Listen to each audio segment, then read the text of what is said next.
The fine arrived on a Tuesday morning, slipped under my door like some kind of poison pen letter, and I knew my peaceful life in the Meadowbrook subdivision of suburban Phoenix, Arizona, was about to become a battlefield. I stood there in my kitchen, coffee mug halfway to my lips, staring at the notice that claimed I owed the Homeowners Association $300 for unauthorized commercial delivery activity during restricted hours. The firewood. They were fining me for having firewood delivered to my house. I set down my coffee and read it again, certain I had misunderstood something fundamental about reality itself. My name is Quinton Lawson, and I had moved into this planned community 6 months earlier, thinking I had found the perfect place to settle down after my divorce. The house was modest but comfortable, a 3-bedroom ranch style with a small backyard where I had installed a fire pit. Phoenix gets cold at night in the winter, despite what people think, and I enjoyed sitting outside with a beer and a fire after long days at my job as an electrical contractor.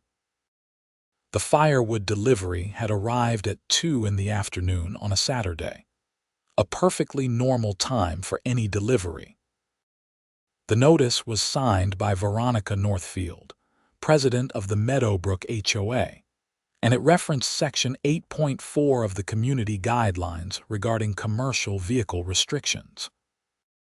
I pulled out my copy of the HOA rules, the massive binder they had given me at closing, and flipped through until I found the relevant section. It stated that commercial vehicles over a certain weight could not park in driveways overnight. Nothing about delivery times. Nothing about firewood. Nothing about Saturday afternoons. I grabbed my phone and called the number listed on the notice. It rang 4 times before a woman answered with a crisp, "Meadowbrook HOA, Veronica speaking. Hi, this is Quinton Lawson from 4587 Seguero Drive. I received a notice about a fine, and I think there has been some mistake." "No mistake, Mr. Lawson. Your property was observed receiving a commercial delivery during restricted hours." "What restricted hours?" "I have read the guidelines 3 times now, and there is nothing about delivery time restrictions." Her voice took on that particular tone that people use when they are explaining something to someone they consider stupid. "Mr. Lawson, the guidelines are quite clear. Commercial deliveries are not permitted between the hours of 7 a.m. and 7 p.m. on weekends.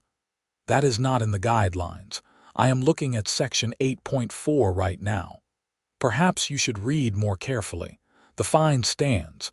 You have 30 days to pay. I want to appeal this." "There must be an appeals process." She sighed, a long-suffering sound that made my jaw clench. "You may submit a written appeal to be heard at the next board meeting. That will be in 3 weeks. Good day, Mr. Lawson." The line went dead. I stood there holding my phone, feeling that familiar surge of anger that I had been trying to manage better since the divorce. My ex-wife used to say I let things get under my skin too easily, that I needed to pick my battles. But this was not about picking battles. This was about being fined $300 for something that was not against any rule. I spent the rest of that Tuesday researching HOA laws in Arizona. I learned that HOAs had significant power, but that power was not unlimited. They had to follow their own governing documents. If a rule was not written down, they could not enforce it. I also learned that many HOAs made up rules as they went along, banking on homeowners being too tired or too intimidated to fight back. Wednesday morning, I drafted my appeal. I kept it professional and factual, citing the specific section of the guidelines, and noting that no restriction on delivery times existed in the written rules. I printed it out, signed it, and drove it to the HOA office, which was located in a small strip mall on the edge of our subdivision. The office was empty except for a young woman at the front desk, who accepted my envelope with barely a glance. "This is an appeal of a fine. I need it logged and submitted for the next board meeting." She stamped it with the date and handed me a receipt. Board meeting is the third Thursday of the month. 7 p.m. at the community center. 3 weeks felt like an eternity, but I tried to focus on work and not think about the injustice of it all. Then, exactly 1 week after the first fine, another notice appeared under my door. This one claimed I had allowed my grass to exceed the maximum permitted height of 3 inches and assessed another fine of $150. I walked outside and looked at my lawn. I had mowed it 4 days earlier. The grass was maybe 2.5 inches tall, still showing the striping pattern from my mower. I took pictures from multiple angles, even laid a tape measure down in several spots to document the height. Then I went next door to my neighbor, Frank, a retired postal worker who had lived in Meadowbrook for 15 years. Frank was watering his roses when I walked up. He was a big guy with white hair and a perpetual sunburn, the kind of man who wore socks with sandals without irony. "Frank, can I ask you something about the HOA?" He turned off his hose and gave me a knowing look. "Veronica got you too, huh? You know about this, son. Everyone knows about it. She has been on a tier for the past year, ever since she became president, fines for everything. My wife got dinged for having our trash cans visible from the street at 3 in the afternoon on collection day. The guidelines say they can be out starting at 6 a.m. on collection day, but Veronica decided that meant they had to be brought in by noon. Made up the rule out of thin air. Did you fight it? We paid it. $100, not worth the stress." He looked at me more carefully. "But you are not going to pay it, are you? Not a chance. This is not right." He nodded slowly. "Good for you. Someone needs to stand up to her. Just be careful. She has got friends on the board, and they have made life very difficult for people who challenge them. The Hendersons 3 streets over tried to fight a fine for their mailbox being the wrong shade of black. She had them cited for every tiny violation she could find until they gave up and moved. That should have worried me more than it did. Instead, it just made me angrier. I went home and wrote another appeal, this one including the photographs and measurements of my lawn. I delivered it to the office that same afternoon. The next 2 weeks passed in tense anticipation. I kept my lawn meticulously maintained, my trash cans hidden, my car washed. I gave them no ammunition. On the Monday before the board meeting, I decided to do some more research. If Veronica was claiming there were delivery time restrictions, maybe she was citing some other authority besides the HOA guidelines. I called the Arizona Department of Transportation. The woman who answered transferred me twice before I got someone in the right department. His name was Robert, and he sounded young and eager to help. "So you are asking whether there are restrictions on when firewood can be delivered to residential properties?" "Yes, specifically whether there are any state or county restrictions on commercial delivery times in residential areas." I heard typing. "Okay, so I am looking at the regulations now. For Maricopa County, there are noise ordinances that restrict certain activities during nighttime hours, generally between 10 p.m. and 6 a.m. But daytime deliveries, especially on weekends, there are no restrictions from our department. Commercial vehicles are allowed to make residential deliveries during normal business hours, which would include Saturday afternoons. Can you send me that in writing?" "Sure. I can email you the relevant statutes and a letter confirming that no state or county restrictions exist for the scenario you described. Give me your email address." 20 minutes later, I had an official letter from the Arizona Department of Transportation confirming that no restrictions existed on firewood delivery times in residential areas during daylight hours. I printed out multiple copies and felt a grim satisfaction. Veronica had made up the rule, just as I suspected. Thursday evening arrived cold and clear. I dressed in slacks and a button-down shirt, wanting to look professional. I grabbed my folder of evidence and drove to the community center, arriving 15 minutes early. The meeting room was set up with a long table at the front for the board members and rows of chairs facing them. A few other residents were already seated, looking variously bored or anxious. Veronica arrived exactly at 7, flanked by 4 other board members. She was exactly what I had expected. Mid-50s, perfectly styled blonde hair, wearing a blazer that probably cost more than my monthly mortgage payment. She had that particular expression of pinched disapproval that some people wear like makeup. The other board members seemed less memorable, middle-aged men and women who looked like they would rather be anywhere else. Veronica called the meeting to order with a sharp rap of her gavel. They went through standard business first: approval of last meeting's minutes, a discussion of the community pool maintenance, a vote on new landscaping for the entrance. I sat through it all, my folder growing damp from my sweaty palms. Finally, she said, "We will now hear appeals. First up, Quinton Lawson regarding citation number 2547. I stood and walked to the microphone set up in front of the board table. Thank you for hearing my appeal. I am here regarding 2 fines. The first is for $300 for allegedly receiving a commercial delivery during restricted hours. The second is for $150 for allegedly having grass that exceeded the maximum height. I opened my folder. I would like to start with the delivery fine. The citation references Section 8.4 of the Community Guidelines. I have reviewed that section thoroughly, and it addresses overnight parking of commercial vehicles. It says nothing about delivery times. Veronica did not even look at the papers I was holding up. The rule is quite clear, Mr. Lawson.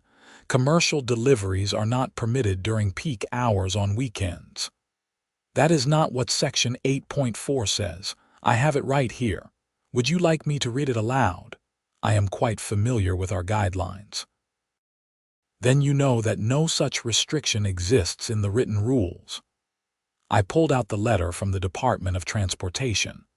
Furthermore, I contacted the Arizona Department of Transportation to confirm whether any state or county restrictions exist.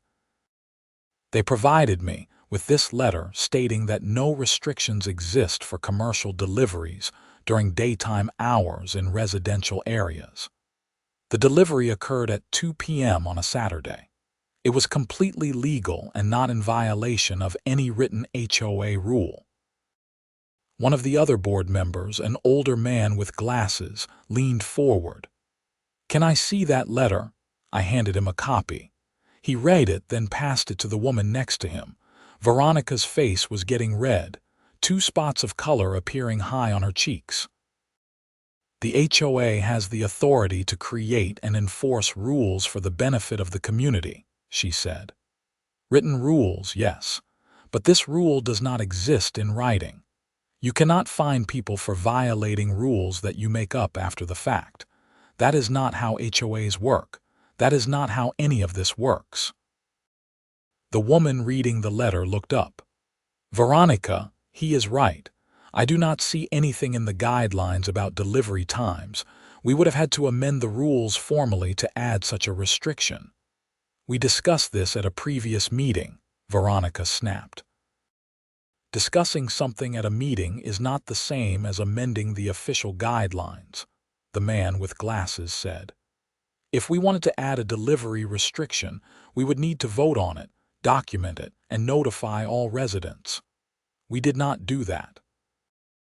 I could see Veronica trying to control her expression, her lips pressing into a thin line. "Fine. What about the lawn violation?" I pulled out my photographs. I took these pictures the day I received the citation. As you can see, the grass is well under 3 inches. I also took measurements, which are documented here.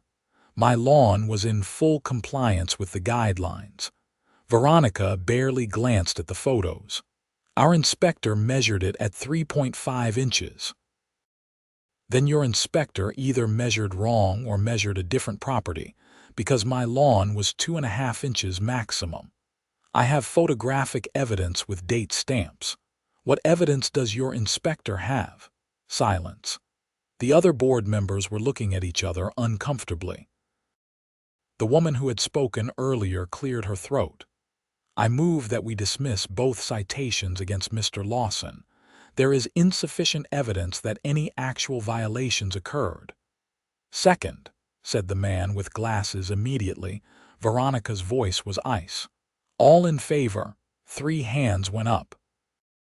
Veronica kept her hand down, as did one other board member, a thin woman who had not spoken at all. The motion passes.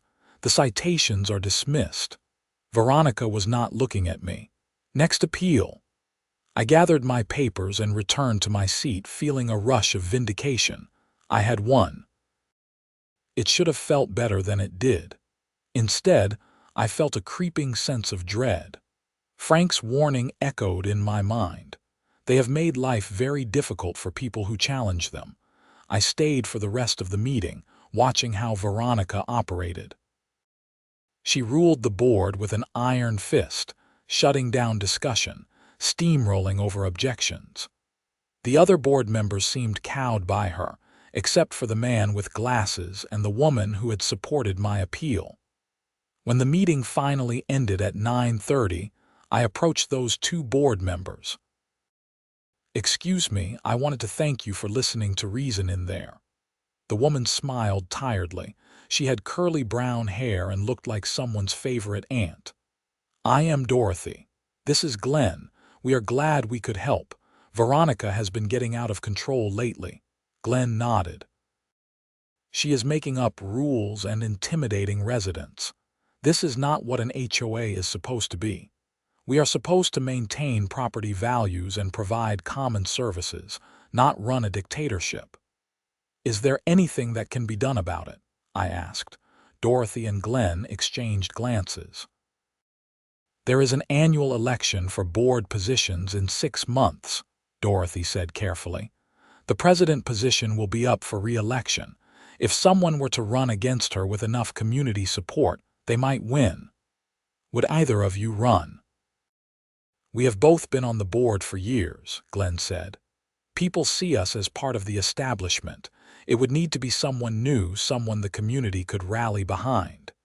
He looked at me meaningfully. "Oh no, I am not a joiner. I just wanted to fight my fine and be left alone." "Think about it," Dorothy said. "You have 6 months, but I will tell you right now, Veronica is not going to let this go. You embarrassed her tonight. She is going to come after you." I drove home thinking about what they had said. I did not want to run for HOA president. I did not want to spend my time dealing with neighborhood politics and petty disputes. I just wanted to live my life, drink beer by my fire pit, and be left in peace. The first new citation arrived 3 days later. This time it was for non-conforming window coverings visible from the street. I stared at my windows. I had basic white blinds, the same blinds that had been there when I bought the house. I walked around the neighborhood that evening looking at other houses. At least 30 houses had similar or identical blinds. I took pictures of all of them. 2 days after that, another citation for my mailbox being improperly maintained. My mailbox was a standard black post-mounted box, identical to every other mailbox on my street. The citation claimed it was rusty and needed to be replaced. I inspected it closely. There was a tiny spot of surface rust on the mounting bracket, barely visible unless you got down on your hands and knees to look for it. I was getting a citation every few days now. My front door was the wrong shade of red. My driveway had oil stains. My exterior light fixtures were not period appropriate. Each citation came with a fine ranging from $100 to $300. Each one was either completely made up or so petty as to be absurd. I appealed every single one, documenting everything with photographs and measurements. I started a spreadsheet tracking all the citations, their dates, the claimed violations, and my evidence of compliance. I photographed every inch of my property from every angle. I researched HOA law in Arizona until I could quote the relevant statutes from memory. The next board meeting was even more contentious than the first. I presented my evidence for 6 different citations. The board dismissed 5 of them, with Dorothy and Glenn again leading the charge for reason. Veronica's face got redder with each dismissal. On the 6th citation, regarding my door color, she actually stood up. "This is ridiculous. Mr. Lawson is clearly in violation of community standards. His door is not an approved color." I held up the paint chip I had gotten from the store. "It is Sherwin-Williams color number 6321, which is specifically listed as approved in the Color Guidelines Appendix." I called the paint store and confirmed that this is the original paint that was used on all the homes in this subdivision when they were built. "The color has faded," Veronica insisted. "It needs to be repainted. The guidelines do not require repainting unless the paint is peeling or significantly damaged. Mine is neither." Also, I counted 47 other houses in this subdivision with the exact same color door showing the same natural aging. "Are you planning to cite all of them as well?" Glenn looked at Veronica. "Did you cite any of those other properties?" Her silence was answer enough. "This is targeted harassment," I said quietly. "I have received 14 citations in 3 weeks, all of them since I successfully appealed the first 2 fines. This is retaliation, pure and simple." Dorothy nodded. "I move to dismiss all outstanding citations against Mr. Lawson's property and to place a 60-day moratorium on any new citations against his property, unless there is a clear and significant violation." "That is not how this works," Veronica said. "We cannot give special treatment to one resident." "We are not giving special treatment. We are preventing harassment," Glenn said. I second Dorothy's motion. The vote was 4-2 this time. Even one of Veronica's allies seemed uncomfortable enough to vote against her. As I walked out of the meeting, Veronica caught up with me in the parking lot.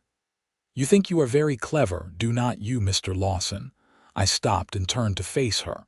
Up close, she was shorter than I expected, but her anger made her seem larger. "I think I am a homeowner trying to live in peace without being harassed. You are a troublemaker. You moved into this community and immediately started causing problems. I had firewood delivered. That is not causing problems. You are undermining the authority of this board. We work hard to maintain the standards of this community, to keep property values high, to keep this neighborhood desirable. People like you, who think the rules do not apply to you, you are the problem. The rules do apply to me, the written rules which I follow. What does not apply to me is rules that you make up in your head." Her eyes narrowed. "Stay away from Glenn and Dorothy. I know what you are planning." "I am not planning anything. I just want to be left alone." "You are planning to run against me in the election. I am not stupid." "Actually, I was not planning that at all until right now. But you know what? Maybe I should." I walked away before she could respond, my heart pounding. I had not been planning to run. Even after Dorothy and Glenn's suggestion, I had pushed the idea away. But something about Veronica's assumption that she could intimidate me, her certainty that she could bully me into submission, made me reconsider. When I got home, I found Frank sitting on my front step. "We need to talk," he said. I let us both inside and grabbed 2 beers from the fridge. Frank took a long drink before speaking. "The whole neighborhood is talking about what you are doing, about how you are standing up to Veronica."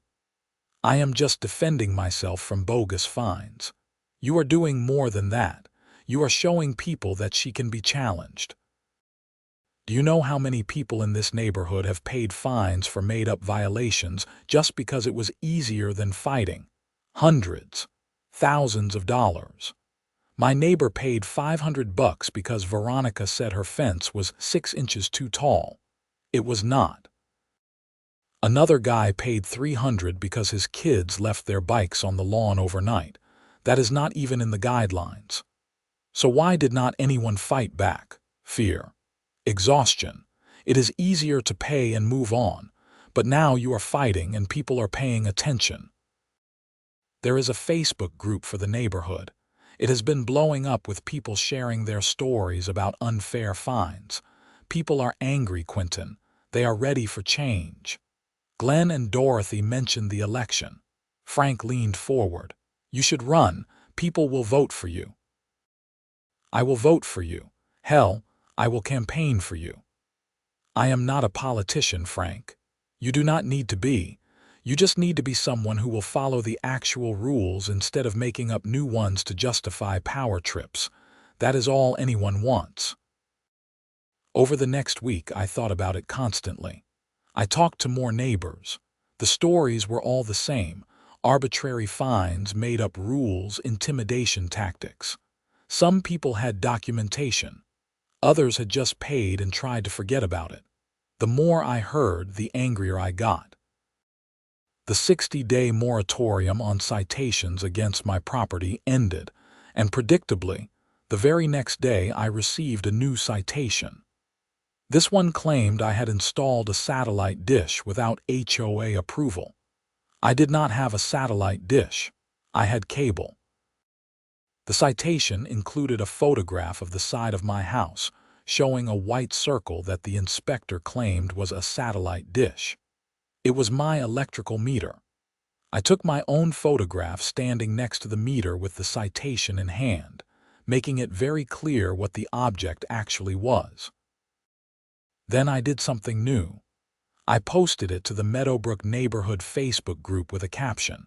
The HOA just fined me for my electrical meter, claiming it's an unauthorized satellite dish.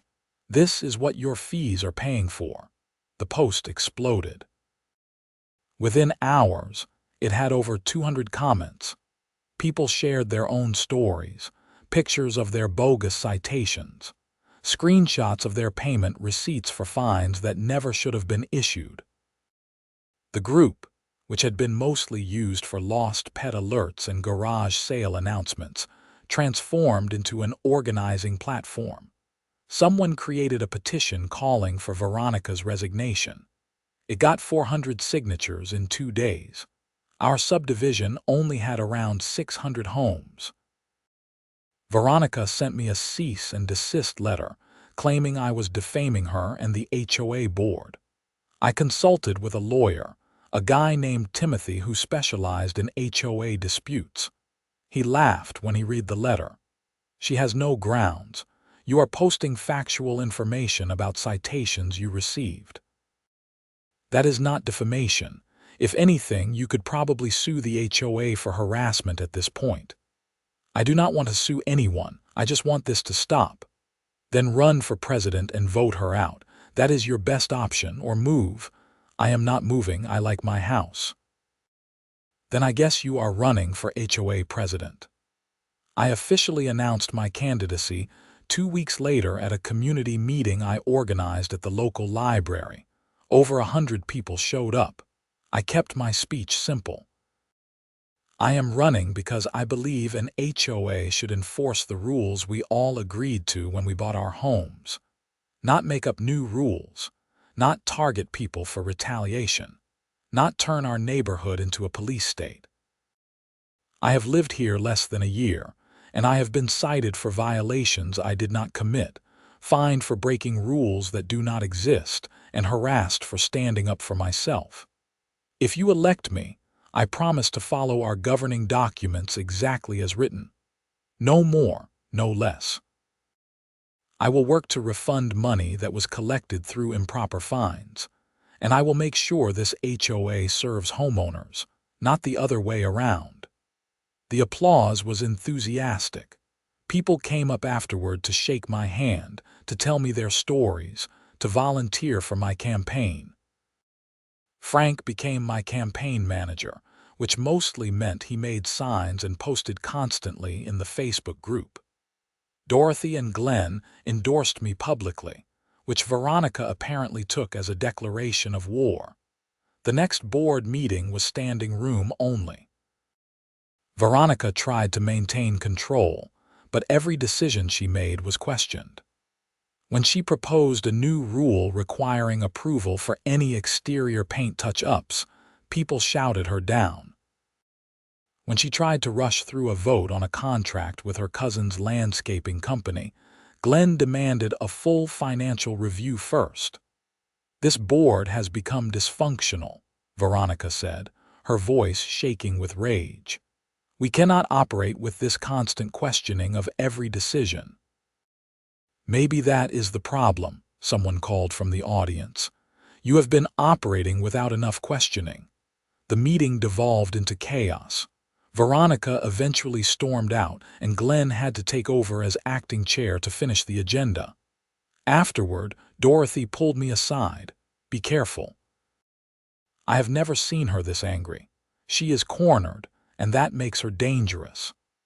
I did not fully understand what Dorothy meant until the following week, when I received a certified letter from the HOA's attorney.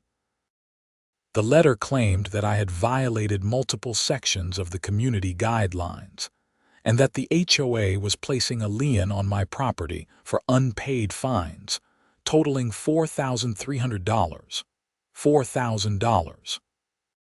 For violations I had either successfully appealed or that were so minor as to be laughable. For the electrical meter they claimed was a satellite dish. For grass that was too long when it was not. For deliveries during restricted hours that did not exist. I immediately called Timothy, my lawyer. "Can they do this?" "They can place a lien, but it can be challenged. You will need to go to court. Do you have documentation of all the appeals, everything? Pictures, measurements, timestamps, letters from the Department of Transportation, paint color codes. I have been documenting everything." "Good. We will file a motion to remove the lien and countersue for harassment. This has gone beyond HOA overreach. This is targeted harassment, possibly abuse of power. In Arizona, HOA board members can be held personally liable if they are found to be acting maliciously." The legal process moved slowly. My motion to remove the lien was filed. The HOA responded, claiming all fines were legitimate. We had a hearing date set for 3 weeks away, which was 1 week before the HOA election.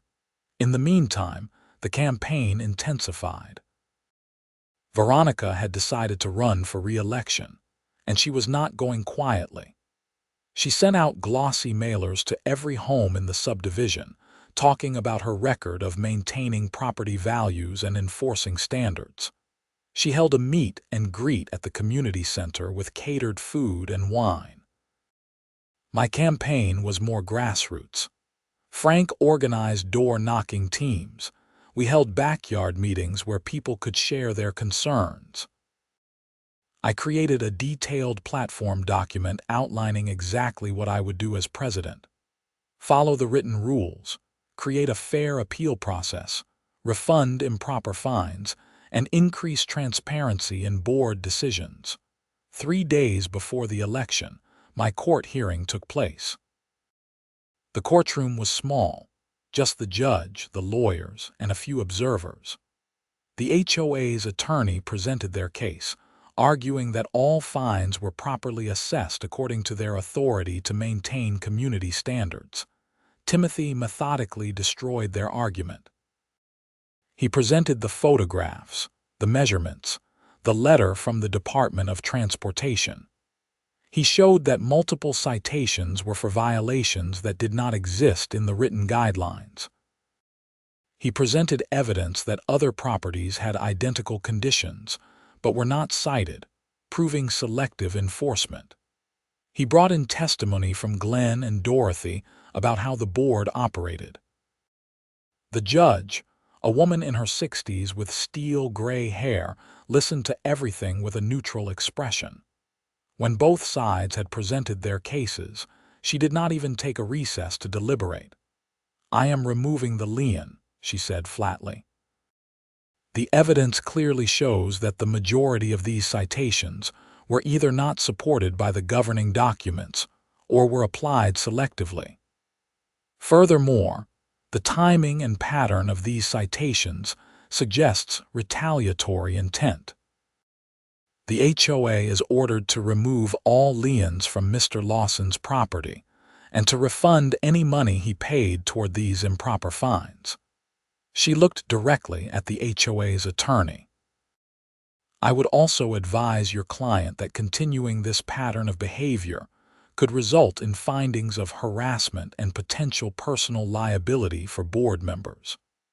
HOAs have authority, but that authority is not unlimited and must be exercised in good faith."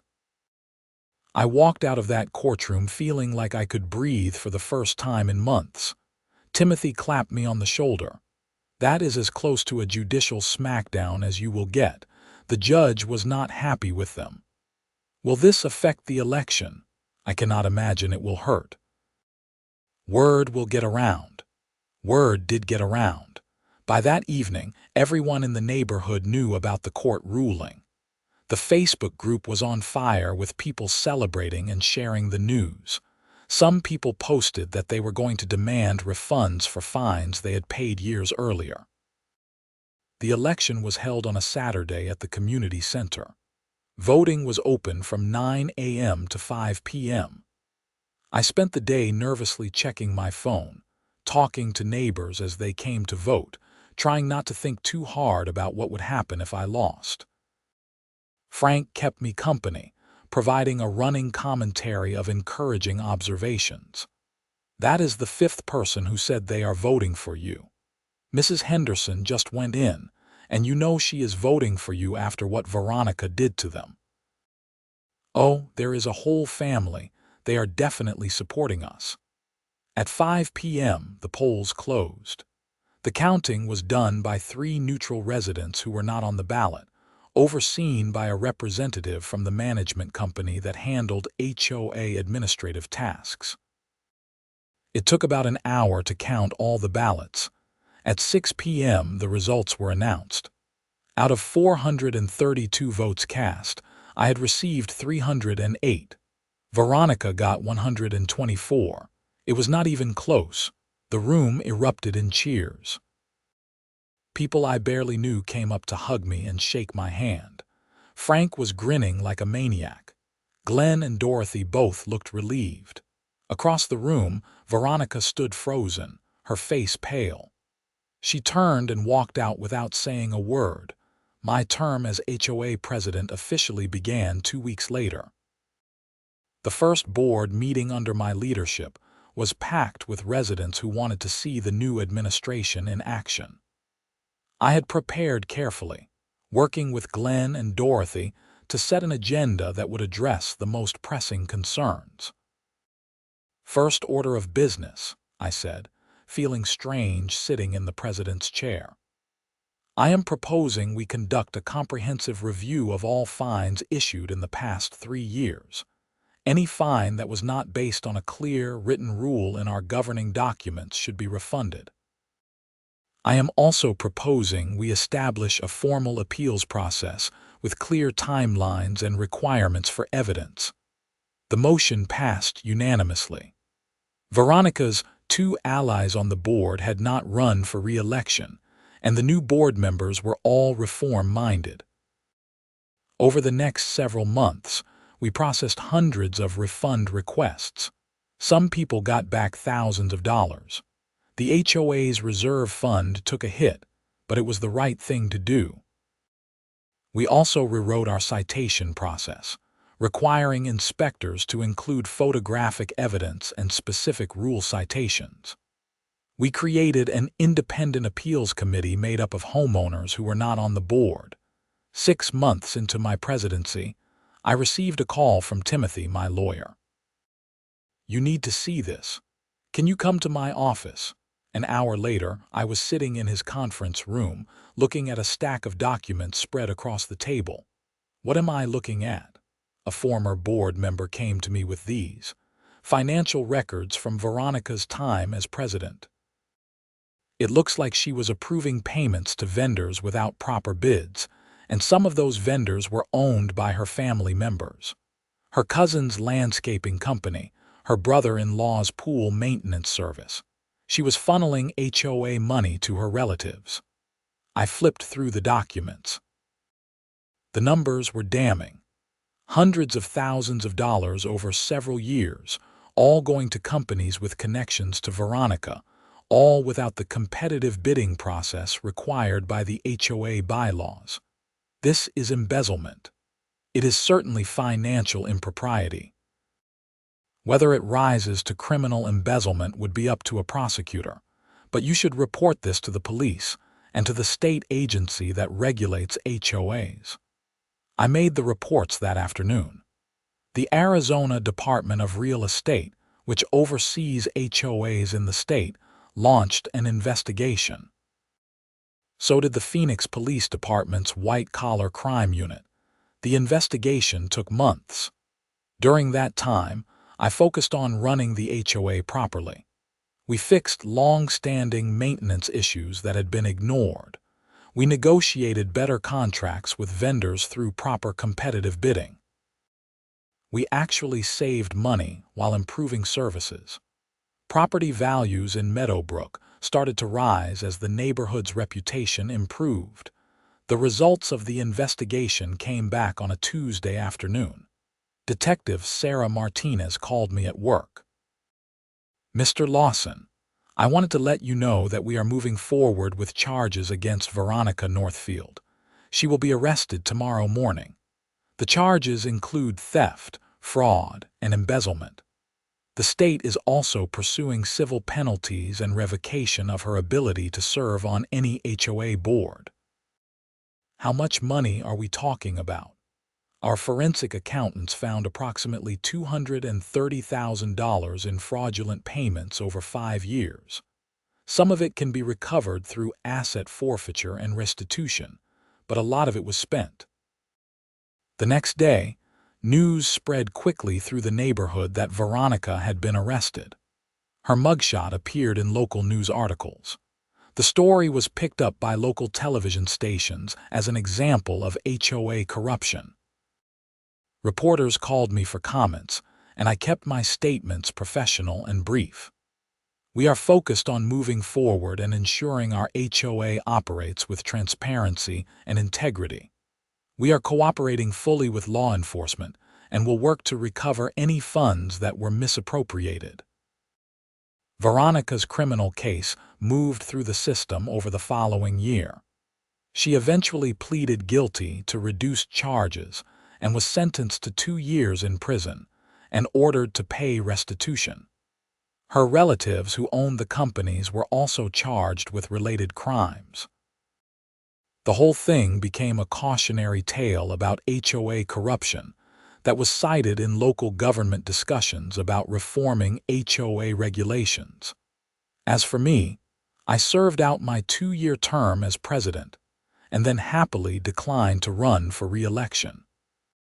I had done what I set out to do: clean up the corruption, establish fair processes, and return the HOA to its proper function of maintaining common areas and enforcing reasonable rules. On my last day as president, I held a small gathering at my house. Frank was there, of course, along with Glenn, Dorothy, and about a dozen other neighbors who had been part of the reform effort. We sat around my fire pit, drinking beer and telling stories about the battle we had fought. "You know what the best part is?" Frank said, gesturing with his beer bottle. "I can have my trash cans out all afternoon on collection day now, and nobody cares." Everyone laughed. It was a small thing, but that was the point.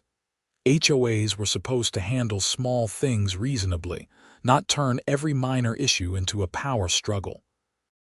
"What are you going to do with all your free time now?" Dorothy asked me. "Absolutely nothing," I said. "I am going to sit by this fire pit, drink my beer, and enjoy the fact that nobody is going to find me for it." "Unless your firewood delivery comes at 2 p.m. on a Saturday," Frank said with a grin. "If it does, I will call the Department of Transportation to confirm there are no restrictions and then post the confirmation letter on the internet. Some habits die hard."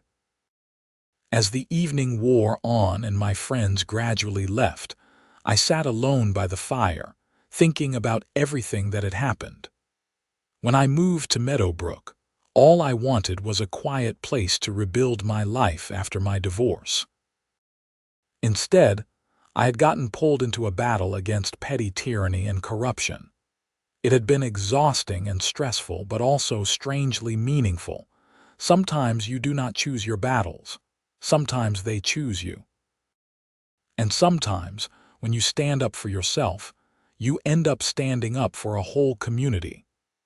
The firewood delivery that started everything had been such a minor thing, such an ordinary part of life. But Veronica's decision to fine me for it, to make up rules that did not exist, had exposed a pattern of abuse that had been going on for years. I thought about all the people who had paid bogus fines, who had lived in fear of their HOA, who had felt powerless against arbitrary authority. I thought about the families who had gotten their money back, about the new culture of transparency and fairness we had established. It had been worth it. My phone buzzed with a text from Frank. "Great night. Proud of what we did. Your yard looks like hell though. Grass is at least 3 inches. I laughed out loud. I looked at my lawn in the firelight. The grass was probably closer to 4 inches. I had been too busy to mow. And you know what? Nobody was going to fine me for it. Because the rule said grass could not exceed 3 inches, and enforcement would be done fairly and only when there was an actual violation, with proper notice and a reasonable appeals process. That was all anyone had ever wanted. Not no rules, just fair rules, fairly enforced. I finished my beer and went inside, leaving the fire to burn itself out. Tomorrow I would mow my lawn, not because I had to, but because I wanted to. That made all the difference. The Meadowbrook subdivision continued to thrive under its new leadership.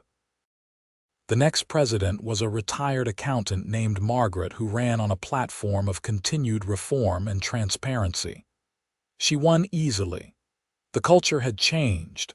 People paid attention now. They asked questions. They demanded accountability. Occasionally, I would see stories about other HOAs in other neighborhoods having similar problems. Power-hungry board members made up rules, targeting of individual homeowners. Each time, I would think about sharing my story, about how fighting back was possible. Sometimes I did share it, posting in online forums or talking to reporters who were covering HOA disputes. The firewood fine that had seemed so absurd when it first appeared under my door had become a symbol of something larger. The importance of standing up to unjust authority, even when it is easier to just pay the fine and move on. Because when you pay that fine, you are not just losing money.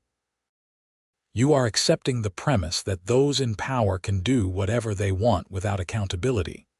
3 years after my presidency ended, I was out front washing my car when a moving truck pulled up to the house across the street.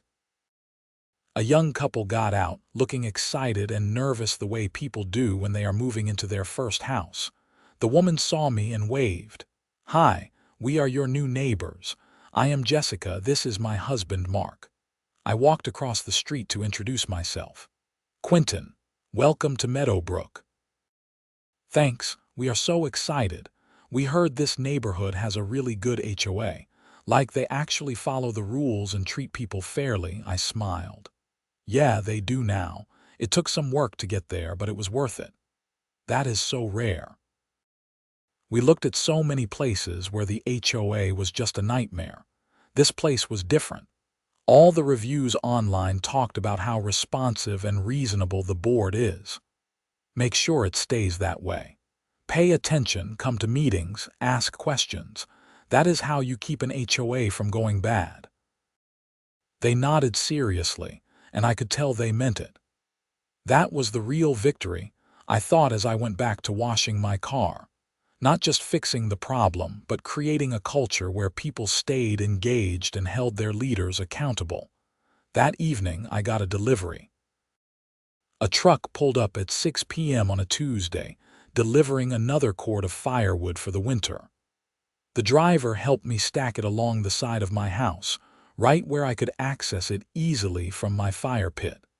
I tipped him $20 and watched him drive away.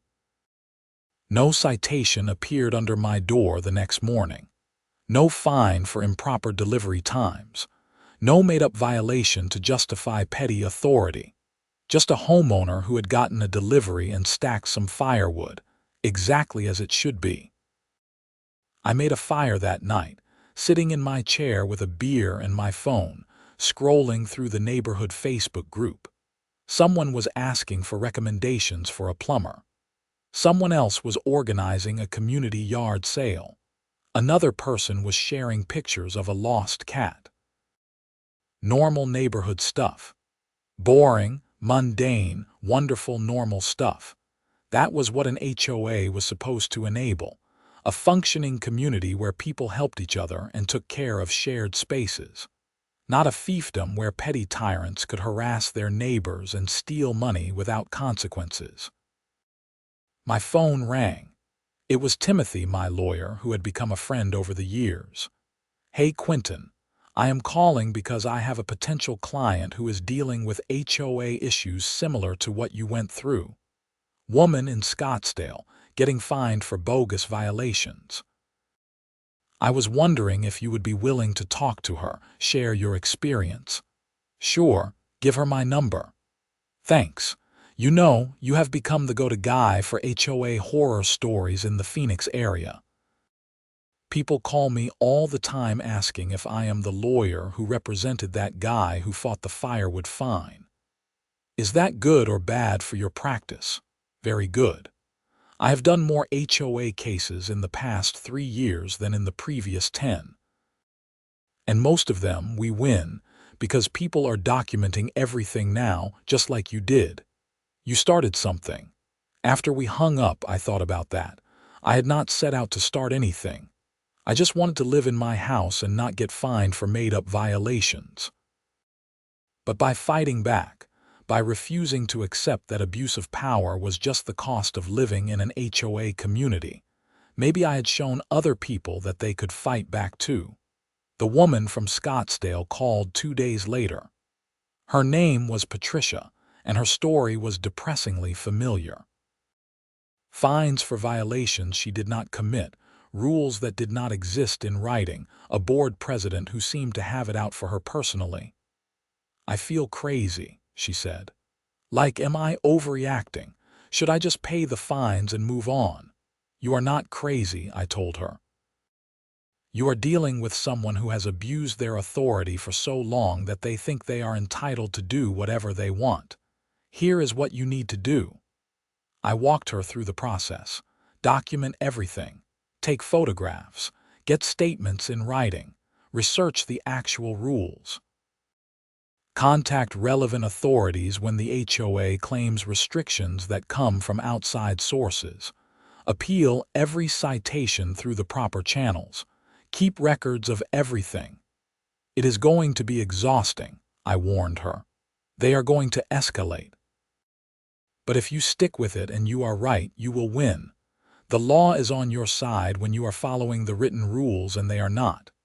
She thanked me, her voice shaky but determined. I hoped she would follow through. I hoped she would fight. 6 months later, she called me back. I won. They dismissed all the fines, and I am running for the board in the next election. Good for you. Remember, the goal is not revenge. The goal is reform. I know. I keep thinking about what you said about HOAs being supposed to serve homeowners, not the other way around. That is what I want to create. Stories like Patricia's became more common. People reached out through the Facebook group, through email, through mutual friends. They shared their battles, their victories, their frustrations. A network formed, informal but real, of people fighting HOA overreach across the Phoenix area. Some people won quickly. Others fought for years. Some eventually gave up and moved. But more and more people were standing up for themselves and demanding accountability from their HOA boards. 4 years after the Firewood delivery that started everything, the Arizona legislature passed a new law strengthening homeowner rights in HOA disputes. The law required HOAs to provide detailed evidence for any citation, established mandatory appeals processes, and created real penalties for board members who abused their authority. It was nicknamed the Homeowner Protection Act, but some people jokingly called it the Firewood Law. A reporter called me when the law passed, asking for a comment. I am glad the legislature recognized that HOAs needed more oversight, I said.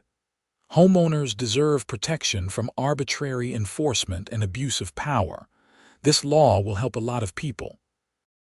Your case was cited several times during the committee hearings as an example of the kind of problems this law addresses. How does it feel to have influenced state legislation? I did not do it alone.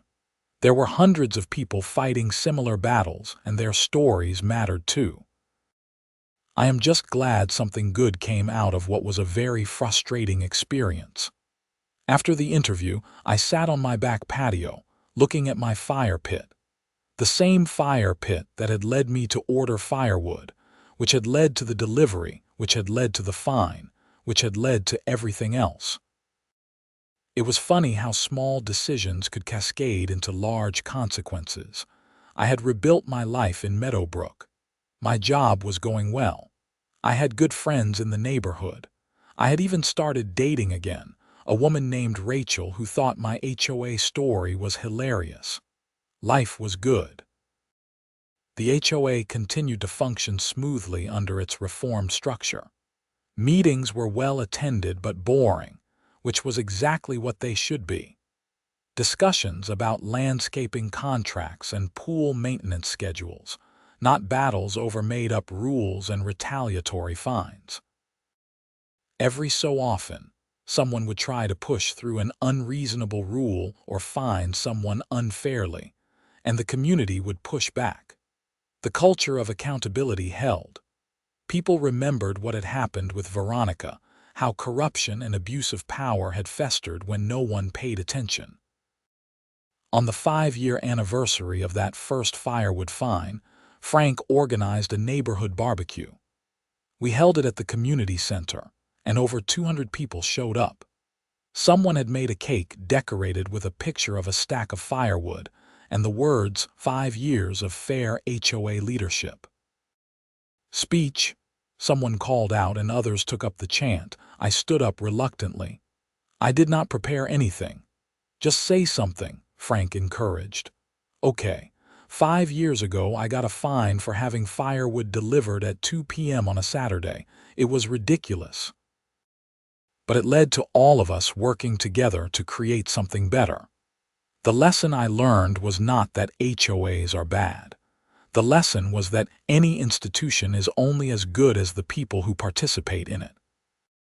When we pay attention, when we hold leaders accountable, when we demand fairness and transparency, good things happen. So thank you all for staying engaged, for giving a damn about your community. That is what makes the difference. The applause was warm and genuine. Rachel squeezed my hand. Frank clapped me on the back. Dorothy and Glenn came over to reminisce about the early battles. As the party wound down and people started heading home, I found myself back at my house, looking at the stack of firewood along my fence line. I had just gotten a delivery the week before, once again at 2 in the afternoon on a Saturday. The driver had been friendly and efficient. No one had complained. No citation had appeared under my door. Sometimes the victory is not in the dramatic confrontation or the courtroom triumph. Sometimes the victory is in the quiet, boring normalcy of being able to live your life without harassment. Being able to have firewood delivered without worrying about made-up fines. Being able to trust that your HOA will follow its own rules and treat residents fairly. That was worth fighting for. That was always worth fighting for. I started a fire in my pit and settled into my chair with a beer, watching the flames dance against the darkening sky. My phone buzzed with a message from someone in New Mexico asking for advice about their HOA dispute. I would answer it tomorrow. Tonight, I was just going to enjoy my fire, my beer, and the peace I had fought so hard to secure. The wood crackled and popped, sending sparks up into the night. Somewhere in the neighborhood, someone was mowing their lawn late into the evening, and the smell of cut grass mixed with wood smoke. A dog barked. A car drove past. Normal neighborhood sounds, normal neighborhood life. I thought about everything that had happened, all the stress and anger and frustration, and also the victories and friendships and positive changes. If I could go back and avoid that first firewood fine, would I? Part of me said yes, that the easy path would have been better. But another part knew that what we had built together, the community we had created, was worth every difficult moment. The fire burned down to embers as the night deepened. I stayed outside until the chill drove me inside, reluctant to leave the peace of the moment. Tomorrow would bring whatever it brought. More HOA business, more work, more life. But tonight, I was just a guy sitting by his fire pit, in his own backyard, in a community that had learned to govern itself with fairness and integrity.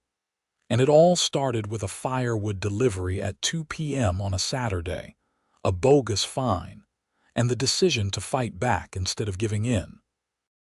Sometimes the smallest acts of resistance lead to the biggest changes.